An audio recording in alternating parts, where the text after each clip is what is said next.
Hello guys. तो सुबह की राम राम। सुबह जब सो के उठ के कमरे में आई तो देखा सारा सामान चूहों ने फैला दिया था। चूहे इतने बड़े बड़े आ गए हैं घर के अंदर कि पूछो मत। सारा सामान कुत्ते दे रहे हैं। सारे काम करने के बाद फिर मैंने क्या, बस नहा धो के बाहर आई तो देखा बहुत ज़्यादा अंधेरा सा छाया हुआ था और धीमी धीमी सी बारिश ही हो रही थी और ये लोग कर रहे थे बारिश को एंजॉय। बिटिया रानी सुबह उठ के बाहर चली जाती है, बाहर ही सभी के साथ खेला करती हैं। तो यहाँ ये खेल रही थी और मैंने चुपके से वीडियो शूट कर लिया था। तभी एक लड़का बेलपत्र लेके आ गया था, ये रोज़ दे जाता है बेलपत्र। और ये महाशय जो थे ये मुझसे नाराज़ थे, तो मैं इनको मनाने की कोशिश कर रही थी किसी तरह से हंस दे, लेकिन ये बच्चा हंस नहीं रहा था तो मैंने इनको गुदगुदी करके हंसा दिया। वैसे मुझे भी बहुत ज़्यादा गुदगुदी लगती है, आप लोगों की लगती है तो कमेंट पे ज़रूर बताना। फिर ये भी रो रही थी कि मम्मा मुझे भी गोदी ले लो, मुझे भी गोदी ले लो। तो मैंने इनको भी लेके थोड़ा-सा प्यार किया और दुलार किया।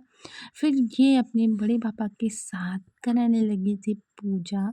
तब तक कि मैंने किचन में चटनी बना ली थी टमाटर की और साथ में बना ली थी मैंने चाउमीन बच्चों के टिफ़िन के लिए। तो मैं दोनों चीज़ें बना रही थी। और ये जो रात के भिगोए हुए मुनक्के होते हैं कितने मोटे-मोटे हो जाते हैं फूल के, आप देख ही सकते हैं। फिर मैंने अपनी बेटी को किया तैयार और जब भी ये घर से बाहर जाते हैं सुबह-सुबह तो मैं इनको ज़रूर से टीका लगा देती हूँ। फिर उसके बाद मैं लंच की भी तैयारी करने लगी थी। तो आज लंच में मुझे बनाने थे छोले, तो मैंने फटाफट से सब्ज़ी बना दी थी। बाकी का जो काम था मतलब रोटी और चावल बनाना वो भाभी कर लेंगी, तब तक के लिए मैंने धुल लिए थे अपने कपड़े। कपड़े तो डेली ही हो जाते हैं। फिर उसके बाद मैंने जो बेड की चादर थी उसको भी बदल लिया और साथ में मैंने पूरे घर में मार ली थी झाड़ू और पोछा। सारे काम करने के बाद फिर मैं आ गई थी खाना खाने के लिए। बेटा भी स्कूल से आ गया था तो मैं कोशिश करती हूँ लंच जो है वो बेटे के साथ ही करूँ। तो बेटा भी खा रहा था और मैं भी खा रही थी।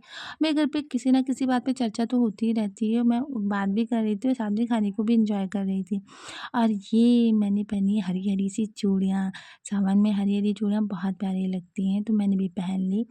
अरे ये देखो क्या कर रही थी, लाओ दीदी मैं कान का थूत निकाल दूँ। तो ये खुद निकाल रही थी और बेटा और माताश्री फ़ोन देख रहे थे। ये दोनों ही फ़ोन के बहुत बड़े दीवाने हैं भाई।